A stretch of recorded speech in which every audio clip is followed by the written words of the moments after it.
오늘 7번째 화평케 하는 자의 복 이렇게 되어 있습니다. 7번째 복을 심령이 가난하기를 늘 힘써야 하셔야 됩니다. 심령이 가난하려면 어떻게 한다 그랬어요? 심령을 많이 써야 돼요. 마음을 많이 써야 돼요. 근데 하나님 어디에다 쓰라 그랬어요? 온 힘을 다하여, 온 마음을 다하여, 온 뜻을 다하여 하나님을 사랑하는 데 쓰라 그랬죠? 거기다 다 쓰고 나니까 마음이 가난해졌다 이 말이에요. 다 써버렸어요. 다른 데 쓸 마음이 없다 그런 뜻이에요. 다른 데 쓸 마음이 없어요. 그래도 하나님은 우리가 써야 될 마음을 다 걷어들여 가지고 하나님께 다 써버렸는데 하나님이 우리가 써야 될 곳에 다 마음 쓰고 계십니다. 그걸 알으셔야 돼요. 그런 걸 경험해야 이게 진짜 복이구나. 애통하는 자. 애통하는 자가 위로를 받는다 그랬어요. 근데 사람들이 전부 무엇으로 위로를 받으려고 그러냐면 내 주변에 든든한 사람 빽이나 돈 많이 벌어놓은 것이나 보험으로 막 미래를 다 예비해 놓은 것이나 이런 어떤 이 땅에 있는 것을 옆에다 딱 앉혀놓고 이 위로라는 말이 뭐라 했어요? 나란히 그런 뜻이었잖아요. 옆으로 나란히 부른다 그런 걸 막 옆에다가 가득히 쌓아놓고 위로받고 있는 사람은 절대 하나님의 위로를 못 받습니다. 그런 위로를 받고 있는 사람들이 다 애통해야 된다는 거예요. 왜? 이게 떨어져 나가도록 애통하며 기도해야 된다는 거예요. 그래야 진짜 하나님의 위로를 받게 될 것이라는 겁니다. 나중에 그런 것들이 다 떨어져 나가는 날이 오게 됩니다. 안 떨어져 나가도 내가 떨어져 나갑니다. 내가 죽으니까. 그때 무엇으로 위로받겠어요? 위로받을 길이 없어요. 그런 걸 사랑하면 사랑한 만큼 죽기가 억울하고 사랑하면 사랑한 만큼 죽음이 그렇게 한스럽고 인생이 허무해지는 거예요.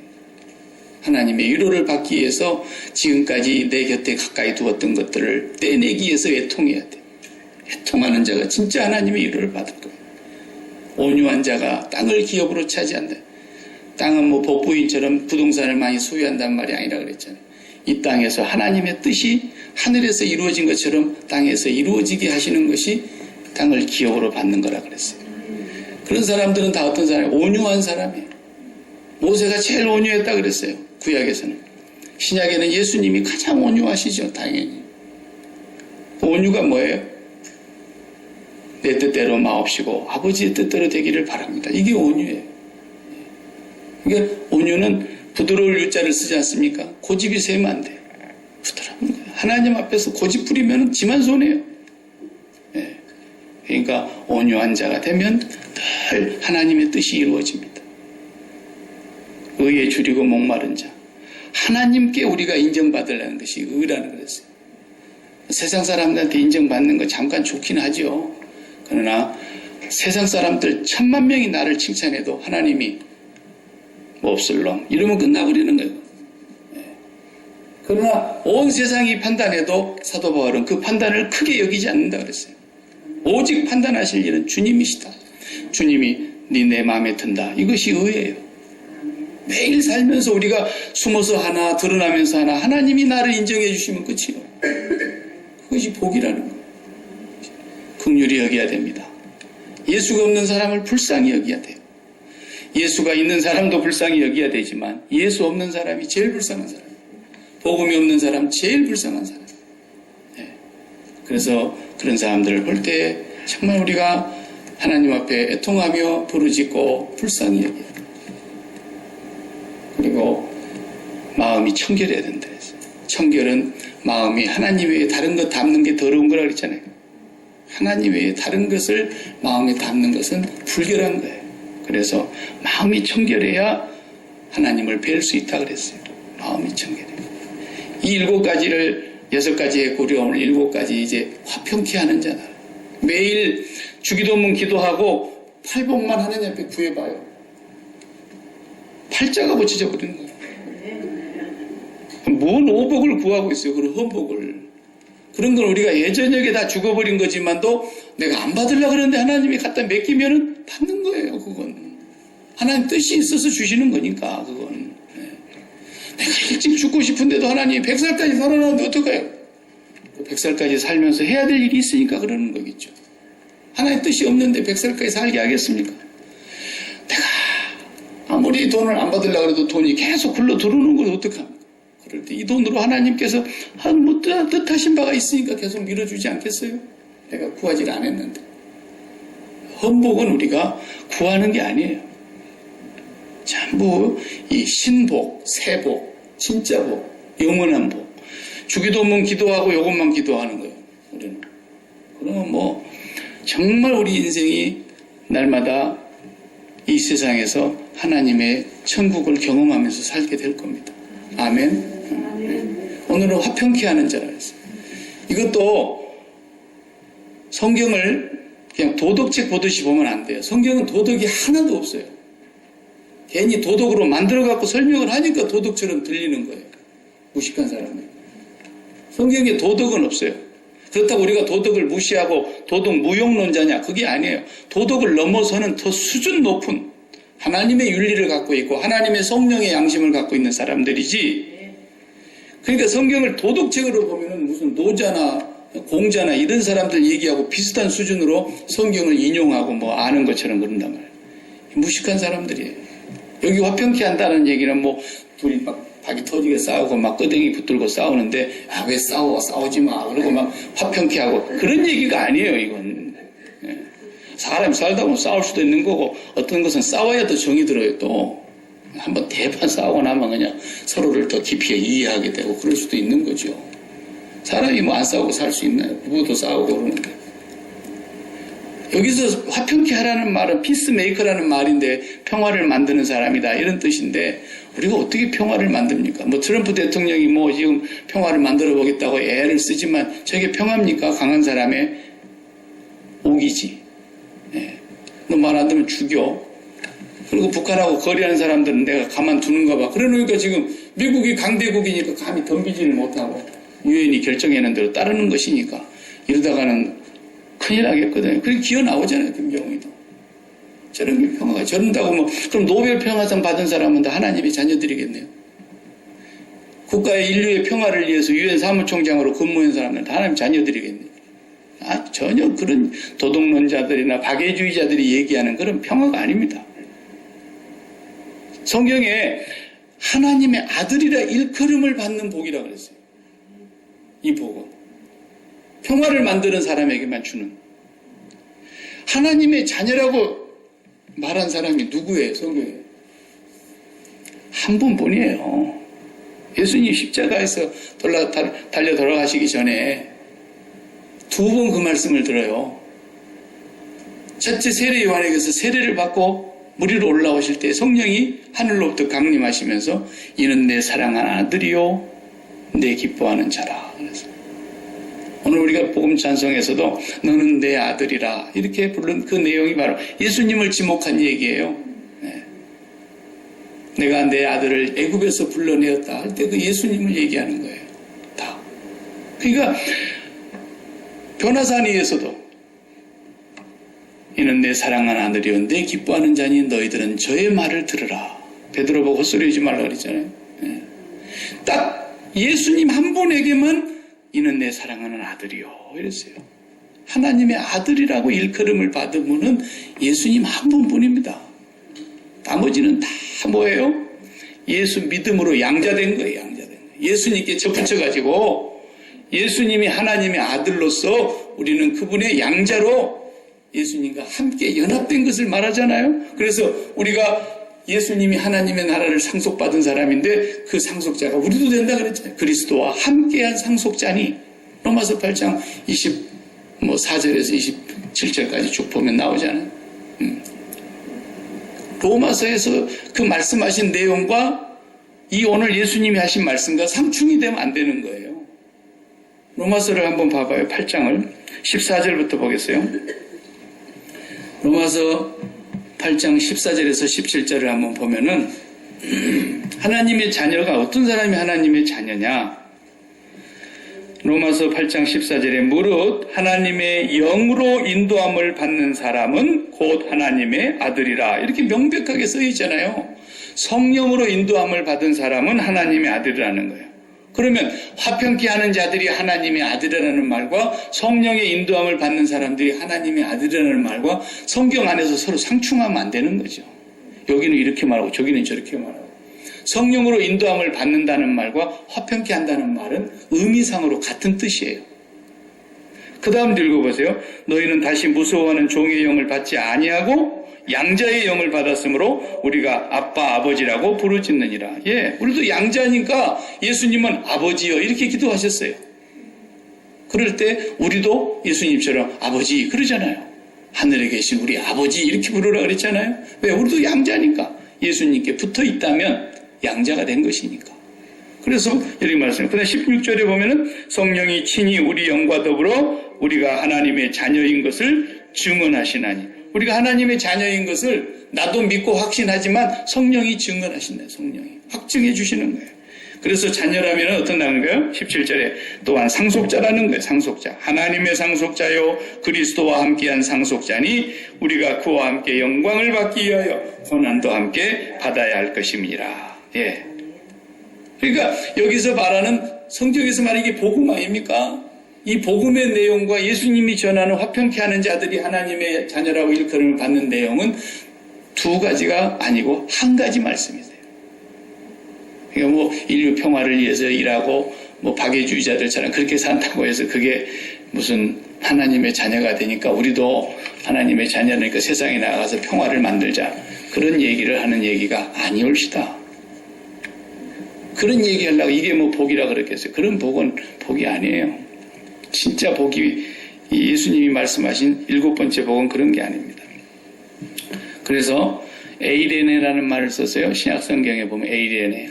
우리가 구약에 제가 이렇게 사람들에게 카톡으로 메시지 보내고 항상 제가 사람 부르고 그다음 옆에 샬롬 이러잖아요. 구약의 단어가 샬롬이에요. 히브리어로.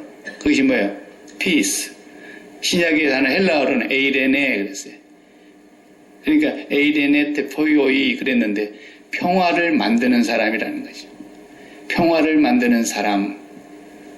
구약에는 샬롬, 신약에는 에이레네. 이걸 평화로 번역을 했습니다. 평강. 이런 걸로 평안 다 같은 뜻이죠. 이런 말로 번역을 했는데 이것이 도대체 무슨 평화를 말하는 거냐라는 거죠. 그럼 예수님이 하나님의 아들의 원조이시니까 하나님께서 어머니 하나님이 계시고 아버지 하나님이 계시는데 두 분이 결혼하셔가지고 자녀를 하나 또 신이라는 자녀를 낳는데 예수님이 탄생해가지고 이런 얘기가 아니란 말이에요. 그러면 뭐 그 예수님 탄생하신 어머니 씨는 돌아가시고 이런 얘기가 아니에요. 영원 전부터 성삼위 하나님이 계셨어요. 아버지 하나님, 성부 아버지 하나님이 계시고 성자 예수 그리스도 하나님이 계시고 이 두 분의 사이에 성령 하나님이 성령으로 이 두 분이 하나됨으로 존재하게 하시는 그런 분이세요. 그래서 연합되시고 나누어지지 아니하시고 구분이 되지만 분리되지 아니하시는 성삼위 하나님이세요. 이 성삼위 하나님을 사람들이 많이 이해되지 못한다 그래서 오해를 하고 많은 학문적인 어떤 이론을 가지고 변론을 하다가 이단에 빠진 사람들이 참 많아요. 그래서 옛날에 저도 잘못 배울 때가 있었어요. 이 초등학교, 중학교 다닐 때 우리 목사님이 저한테 가르칠 때 우리한테 그랬어요. 하나님 아버지가 한 분이신데 그분이 예수님도 됐다가 성령님도 됐다가 이런다고 가르쳤단 말이에요. 이단이에요, 그건. 그게 아니라고요. 하나님 아버지가 분명히 따로 계시고 성자 예수님 영원하신 아드님이 따로 계시고 성령님이 이 두 분 안에서 예수님이 하나님 안에 하나님이 예수님 안에 하나 되게 하시는 성령님이 세 위격으로 계시는 거예요. 그래서 하나님 아버지가 하늘에 계실 때에 예수님이 이 땅에 오셨어요. 예수님이 십자가에서 딱 돌아가셔 버렸어요.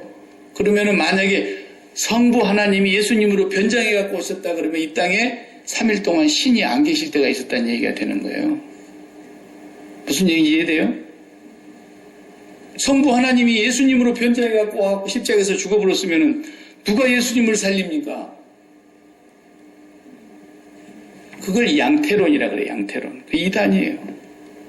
반드시 성령 하나님, 성부 하나님, 성자 예수님 이렇게 삼위일격이 성경에 분명히 존재하시는 것을 말씀하고 있어요. 예수님이 가르쳐 주셨어요. 그래서 성자 하나님이 물에서 올라오실 때 육신으로 오셨기 때문에 물에서 올라오실 때 성령 하나님이 위에서 강림하셨고 하늘로부터 성부 아버지의 음성이 들렸어요. 분명히 그렇게 나와요. 내가 올라가면은 이제는 다른 성령님 보혜사가 오실 것이다. 그렇게 말씀했어요. 분명히 달라요. 그러나 절대 나눠지지 않고 구분이 되는 거예요. 구분이. 분리는 안 돼요. 이 하나님의 성품이. 나눠지지가 않아요. 그러나 확실히 구분되어지는 그런 관계에 있으세요. 그러면 하나님 아버지가 이 땅에 예수님을 영원하신 하나님이신 독생자 하나님을 육신의 몸으로 세상에 보내셔서 하늘로부터서 증거하실 때 뭐라냐면 이는 내 사랑하는 아들이요 이랬다는 거예요. 그러면 그 사랑하는 아들이라 일컬음을 받으신 그 예수님이 이 땅에서 화평을 위해서 뭘 하셨는가를 보면 알죠. 그분이 화평케 하신 일을 했으니까 하나님의 아들이죠. 하나님의 아들이 화평케 하신 일을 한 그것에 우리가 연합이 되어야 우리도 하나님의 자녀로서 양자가 되는 것인데 하나님의 아들 독생자께서 화평케 하신 일을 바르게 알면 이 문제가 풀리게 돼 있어요. 그러면 인간과 인간 사이에 화평을 위해서 오신 것이 아니라는 걸 먼저 알으셔야 돼요. 인간과 인간의 화평을 위해서 예수님이 오신 게 아니에요. 그랬으면 예수님 행적을 한번 3년의 공생애를 다 정리해 봐봐요. 여러분이 다른 건 잘 모른다 할지라도 예수님은 좀 아시잖아요. 행적은. 예수님이 사람들과 민족과 민족이 이렇게 이웃과 이웃이 화평하게 하려고 오셨습니까? 예수님 간 데마다 화평한 데가 분열이 생기고 예수님 간 데마다 조용한데 갈등과 파문이 일어나고 예수님 간 데마다 시끄러워. 왜? 이 독사의 자식들아 이러노니 그게 조용하겠어요? 갑자기 30대 젊은 청년 하나가 나타나가지고 그냥 수염난 사람들, 대제사장들 막 그 잘난 사람들, 종교 지도자들 있는 데서 이 독사의 새끼들아 이래버리니 그게 화평하게 되냐고. 조용한 데서 싸움이 벌어지지 않겠어요? 저거 죽이자 그러잖아요. 예수님 무슨 세상의 화평을 위해서 오셨습니다. 당장에 자기 나라만 봐도 내 나라는 여기 속한 것이 아니다. 만약에 내 나라가 여기 속했더라면 빌라도 너한테 하늘에 우리 아버지께서 넘겨줬겠냐? 하늘에 12영이 더 되는 자들이 와서 너들을 간단히 해치울 수 있는데 그 로마가 자기를 지배하고 있고 이스라엘을 수탈해가고 있고 백성들이 피를 빨아먹고 압제하고 있는데 로마하고 이 유대 민족 사이에 뭐 좀 다리라도 좀 넣고 너희들 좀 웬만큼 그래란 말이야. 에? 이러면서 로마한테 한마디 하고 이래야 되는 거 아니에요? 민족을 위해서 뭔가 애국지사처럼 그런 거 갖고 있어야 되지 않아요? 전혀 없어요. 전혀 없어요. 그냥 조용히 넘어갈 일을 꼭 싸우려고 막 붙은 사람처럼 파문을 일으키셨어요, 예수님. 심지어는 내가 세상에 화평을 줄로 온 줄로 생각지 말라. 보세요. 이 세상에 화평이 아니에요. 이 세상에는 화평이 없습니다. 그냥 힘에 의해서 유지되고 있을 뿐인 거예요. 로마가 1000년 동안 팍스 로마나라고 해서 1000년 동안 평화를 유지했는데 그게 평화가 로마가 힘이 있으니까 강대국이 꽉 짓누르고 있으니까 평화가 유지된 것뿐이지. 그게 평화입니까? 지금도 평화가 아니에요. 세상의 평화는 진정한 평화가 아니라고 주님 그랬잖아요. 내가 세상에 평화를 온 줄로 생각지만 오히려 도리어 검을 주러 왔다.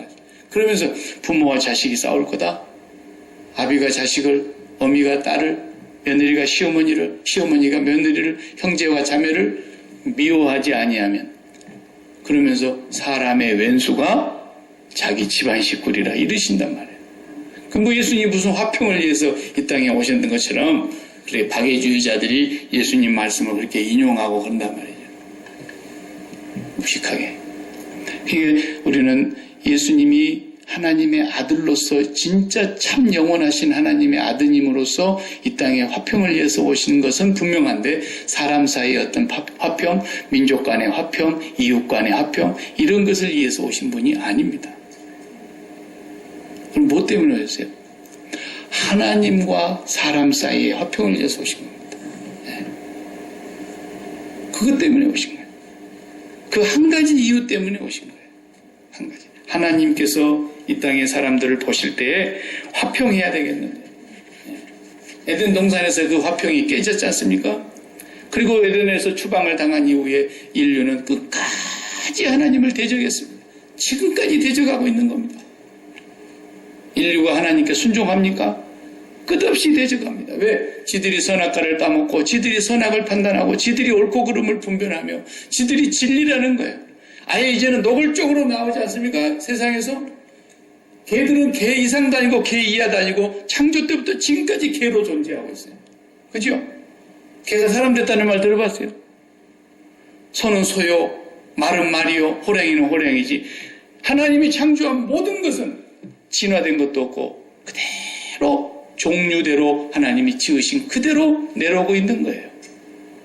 그런데 한 가지만 타락하고 사람만 사람 아닌 행세를 하고 있는 거예요. 왜? 하나님 행세를 하고 있잖아요. 전부 하나님 행세를 하고 자기가 진리라는 거죠.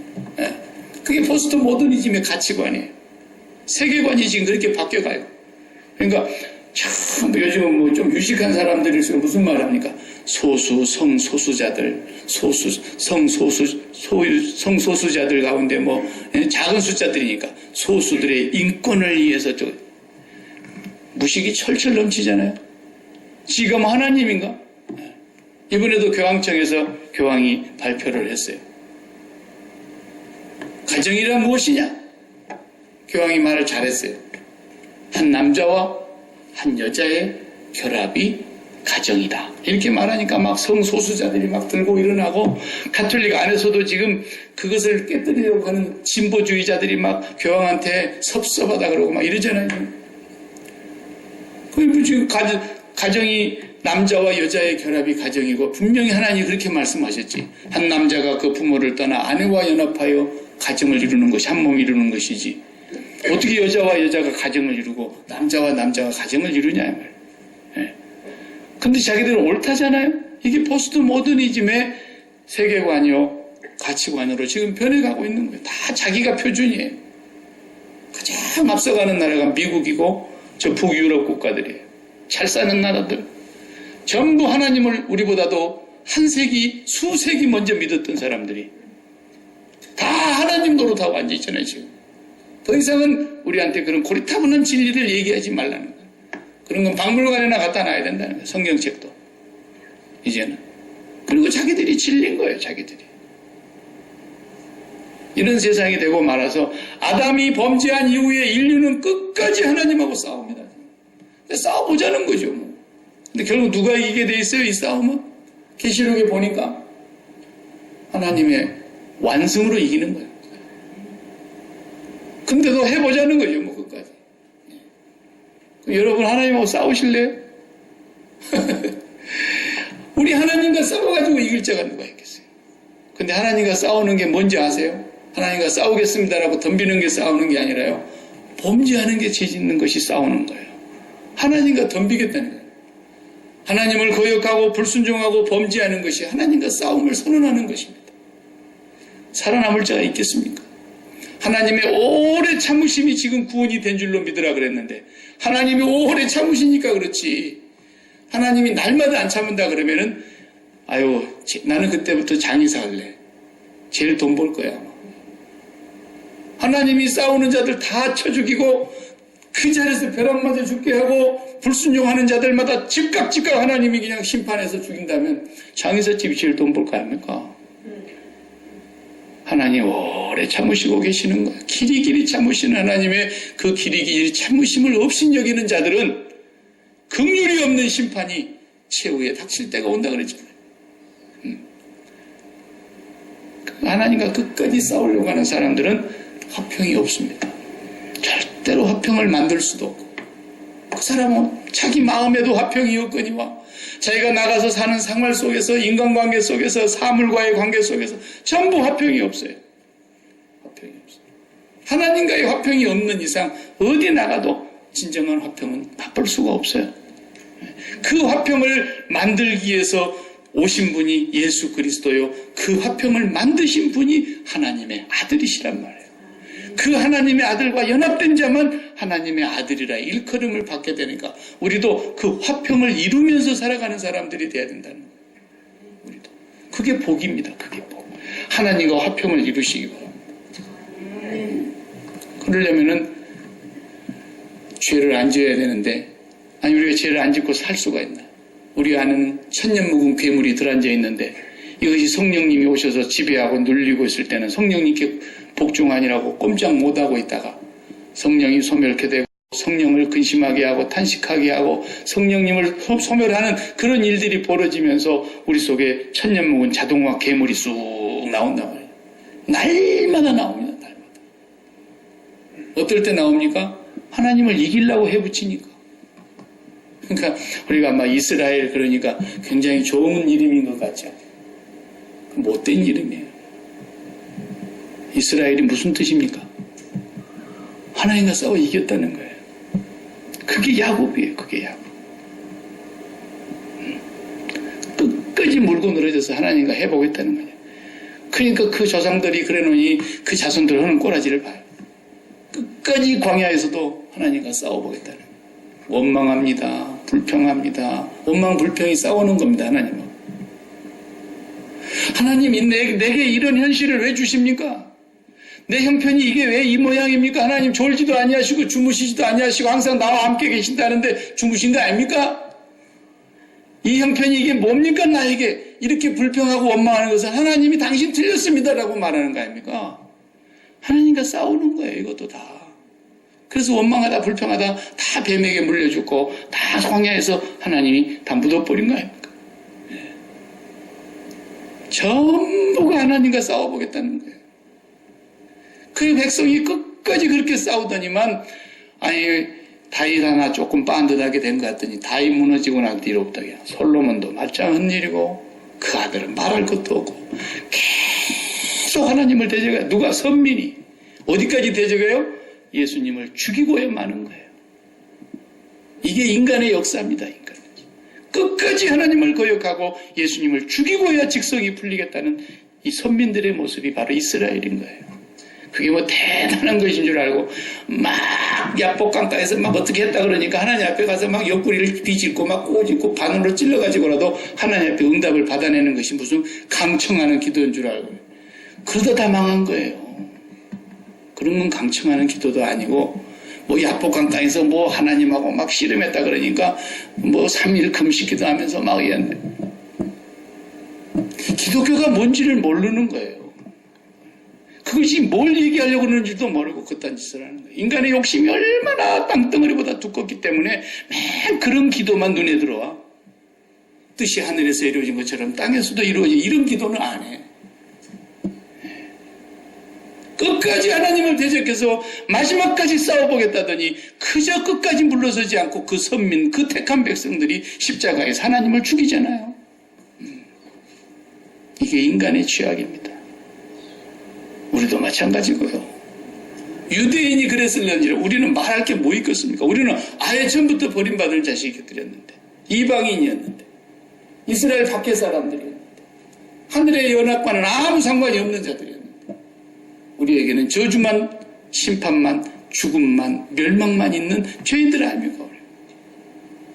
근데 이것을 하나님과 싸워가지고 우리가 하나님 앞에 이길 수가 없는데 하나님이 반드시 이기게 되어 있고 하나님이 승리하신다는 건 우리에게 뭐가 된다는 거예요? 우리는 패배요, 저주요, 심판이요, 멸망뿐이라는 거 아닙니까?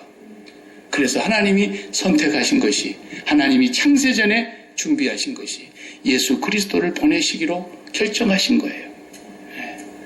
한번 우리 성경을 찾아볼까요? 에베소서 2장을 찾아보세요. 에베소서 2장 14절. 거기서도 또 복음을 똑같이 말씀하셔요. 이제 아까 로마서 보았는데 에베소서 2장을 보시면 방금 읽은 마태복음의 5장 9절 말씀과 일치되는 부분이 나옵니다. 그는 우리의 2장 14절 다 같이 그는 우리의 화평이신지라 둘로 하나를 만드사 원수된 것 곧 중간에 막힌 담을 자기 육체로 허시고 그랬습니다. 하나님 우리의 화평이십니다. 예수 그리스도가 우리의 화평이십니다. 둘로 하나를 만드시기 위해서 하나님과 우리 사이가 둘로 나눠져서 원수가 된 상태였습니다. 그것을 자기 육체로 담을 허셨다 그랬습니다. 십자가의 죽으심을 얘기하는 거 아닙니까? 하나님께서 승리하시면 우리는 반드시 죽어야 합니다. 누가 하나님과 싸워 겨루어 이기겠습니까? 그런데 하나님께서 예수 그리스도를 보내셔서 그 십자가에 못 박혀 죽으심으로 말미암아 하나님과 우리의 원수된 상태가 무너지고 화해가 이루어졌다는 것입니다. 그래서 16절 또 보십시오. 또 십자가로 이 둘을 한 몸으로 하나님과 화목하게 하려 하심이라. 원수된 것을 십자가로 소멸하시고 그랬습니다. 하나님과 우리 사이에 원수된 이 관계가 화평의 관계가 아닌 이것을 십자가로 소멸해 주셨다. 그러니까 십자가를 통해서 평화를 만드신 분을 하나님의 아들이라 우리가 말하지 않습니까? 그렇다고 한다면 우리가 하나님의 자녀로서 일컬음을 받게 된다는 말은 무슨 말이에요? 우리 역시도 예수 그리스도의 십자가에서 그 죽으심이 나의 죽음이 된 줄로 믿고 고백하고 예수 그리스도의 죽음에 참여한 자가 되어야 된다, 그런 뜻입니다. 그래서 성만찬을 하는 거 아닙니까? 이 빵은 그의 몸이요 이 잔은 그의 피요, 그리스도가 나를 위해서 하나님의 저주를 받아 하나님의 심판을 받아 하나님의 죽음을, 나의 죽음을 대신해서 하나님이 죽이시는 그 죽음을 당함으로 그의 죽음이 나의 죽음이 된 줄로 믿습니다. 나는 그리스도의 죽음과 함께 죽었습니다. 그리스도의 죽음에 참여하는 자가 된 것을 우리가 예수 믿는다 그러잖아요. 그렇게 하나님과 연합한 자가 되고 그리스도와 연합한 자가 될 때에 하나님의 아들이요, 하나님의 아들이라 일컬음을 받는 거예요. 우리가 매일 여러분들은 하나님의 아들이라 일컬음을 받는 사람이라면 어떻게 살아야 돼요? 구체적으로 우리 생활에서 어떻게 적용해야 돼요? 매일매일 기도할 때 어떻게 기도해야 돼요? 하나님이 이기시기 바랍니다 이래야 돼요. 무조건 져야 돼요. 옛날에 1940년 6월 달에 프랑스가 함락될 때, 독일에 항복할 때 그냥 총 한 방 안 쏴고 끝났잖아요. 예. 왜? 그 찬란한 문화유적들이 총에 맞고 폭탄에 맞으면 다 무너지니까 아예 그냥 다 잡수세요. 그리고 그대로 손대지 않고 총도 쏴지 못하게 하고 와서 가져가라고 그러잖아요. 그래서 화평이 이루어진 거예요, 거기는. 그래서 프랑스의 유적들이 독일로 넘어간 건 있어도 없어진 건 없어요. 이와 마찬가지로 하나님과 우리 사이에서 날마다 전쟁이 일어나요. 내 뜻대로 되기를 바라고, 내 소원대로 되기를 바라고, 내 마음대로 됐으면 좋겠고, 내 성질대로 됐으면 좋겠고, 자식이고 돈이고 사업이고 건강이고 모든 게. 그런데 그래갖고는 평화가 없어요. 그런 사람은 예수 그리스도를 모르는 사람이에요. 그리스도의 십자가에서 죽음에 참여해야 돼요. 나는 죽었습니다. 나는 의의가 없습니다. 나는 옳고 그름도 분별하지 못합니다. 내가 옳은 게 없습니다. 아버지, 나는 죄인입니다. 아버지가 항상 이기세요 그래야 돼요. 아버지가 항상 승리하세요. 이삭을 달랐는데도 아버지가 이기셔야죠. 안 싸워요, 아브라함. 나라를 달랐는데도 기생 라합이 이 나라가 망해야 될 것 같으면 망해야죠. 제약이 관영해서 심판을 받아야 될 것 같으면 가나안의 7 족속을 다 몰아내는 것이 하나님의 뜻이면 망해야죠. 하나님이 이기세요. 그리고 그냥 간첩을 보호해주고 살려줬어요. 그를 하나님은 의롭다 그러셨단 말이에요. 그를 내 아들이다, 내 딸이다 이렇게 하셨다는 말이에요. 인간관계도 마찬가지예요. 뭐 사람 싸우는 데 가고 뭐 왜 싸워? 예수 믿는 사람끼리 싸우지만 백날 얘기해도 싸워요, 싸울 사람은. 근데 정말 하나님을 만나서 하나님 앞에서 예수 그리스도 안에서 내가 정말 의의가 없고 부족하고 죄인이고 나는 아무것도 하나님 앞에 마음에 든 것이 없는 사람입니다. 하나님, 나는 죄인입니다. 그러면서 늘 고백하는 사람은요, 누가 자기를 욕하거들랑 저 사람이 나를 몰라서 그래. 내가 하나님 앞에서 얼마나 죄인인데 저 사람은 내가 그만큼 죄인인지는 아마 모를 거야. 조금 알고 지금 나를 몰아붙이는 것 같은데 저 사람이 나의 실체를 알고 나면은 깜짝 놀라서 기절할 거예요. 내가 얼마나 죄인인데 지금 저 사람이 나를 물고 뜯는 것은 나 상관이 없는 일이고 내가 본디 하나님 앞에 죄인인데. 그렇게 산 사람이 다윗이잖아요. 그 다윗이 아버지를 몰아내고 왕이 되려고 하는 그 압살롬이 그게 막 아버지를 몰아낼 때 맨발로 도망가면서도 뭐라 그래요? 뒤에 따라오는 그거 보세요. 사울의 신하 시므이가 막 돌을 던지고 흙먼지를 날리면서 이 빌어먹을 이 쓸모없는 다이 죽어라 저주했잖아요. 그러니까 그 바쁘게 도망가는 순간에도 수로의 아들들이 요압이 왕이요 아무리 급해도 저놈은 내가 죽이고 하겠습니다. 저 개 같은 놈을 내가 살려놓고 하겠습니다. 그때 뭐라 그래요? 다 돌아간다. 하나님이 저 입을 통해서 다윗을 저주하라 하심인 줄 누가 알겠느냐. 보세요. 하나님과 화평이 이루어진 사람은 그게 넘어가는 거예요. 그걸. 하나님과 화평이 안 된 사람은 하나님과 화평은 뭐예요? 항상 내가 지는 거라니까. 하나님이 이기시고 나는 우리 아들하고 요즘 싸울 수가 없어요. 옛날에도 못 싸우지만 요즘 우리 아들하고 싸워갖고 내가 이기지를 못해요. 아는 것이 내가 더 많기를 합니까? 에? 못 이겨요, 못 이겨. 근데 내가 항상 그래. 내가 그래서 싸우질 않아요. 말다툼도 안 해요. 그런데 내가 하나님 앞에 가서 그래. 하나님이 꼭 이겨주세요. 반드시 이겨주세요. 하나님이 이기시는 날 내가 감사한 헌금을 드릴 겁니다. 하나님이 이기시면 다 끝나버리는 거예요. 아이고, 내 자식 다리 몽둥이라도 부질러버리면 어떡할까? 그런 걱정을 왜 해요? 하나님이 이기면 끝나는 거예요. 다리 몽둥이 부질러갖고 사람 만들 것 같으면 부질러야 맞는 거예요. 내 사업이 망해야 될 것 같으면 하나님은 내 시작하기 전에 이미 망할 거 알고 계셨어요. 그걸 아셔야 돼요. 하나님 전능하신 분이세요. 전지하신 분이세요. 그분이 망해야 될 것을 미리 알고 계셨는데 이제까지 기다리고 참으신 거였어요. 망해야 될 것 같으면 하나님 망해야지요. 이게 하나님 앞에서 평화를 지키는 길이에요. 사는 길이에요. 이런 사람을 보고 하나님 뭐래요? 너는 내 아들이라 이렇게 말씀하죠. 누가 그렇게 했기 때문에.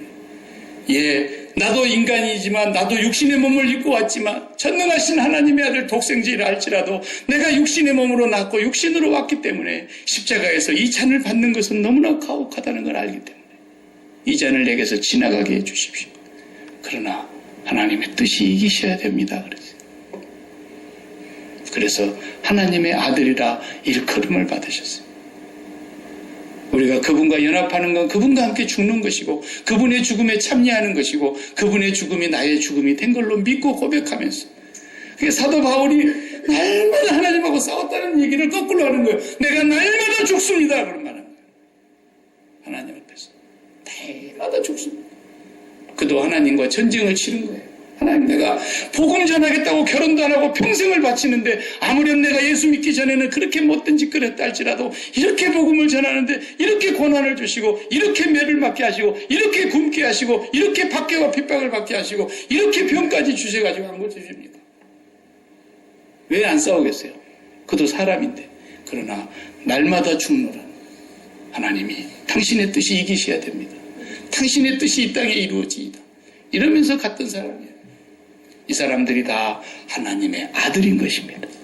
하나님 이런 사람들이 그러니까 이런 사람이니까 성령의 인도함을 받는 자들이고 성령의 인도함을 받는 자들이 하나님의 아들이라고 하는 것입니다. 예수 그리스도의 십자가로 하나님과 우리 사이가 원수된 것이 무너짐으로 그리스도의 죽음에 참여한 자가 된 사람들이니까 하나님의 아들인 것이죠. 도둑론자들이 얘기하는 무슨 화평, 평화 이런 얘기가 아니에요. 그런 수준 낮은 얘기를 성경에 기록했을 리가 천부당만부당한 얘기입니다. 저와 여러분은 매일매일 하나님 앞에서 죽으면 그 인간관계의 화평은 자연히 해결되는 거예요. 그게. 하나님 앞에서. 이것이 7번째 복입니다.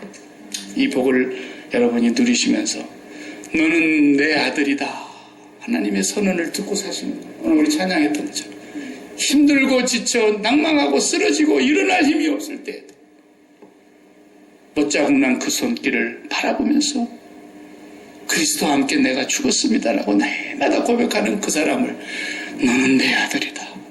너는 내 아들이다. 어떻게 그렇게 내 아들을 닮았느냐 이렇게 말씀하실 거라고 기도하십시오. 하나님 감사합니다.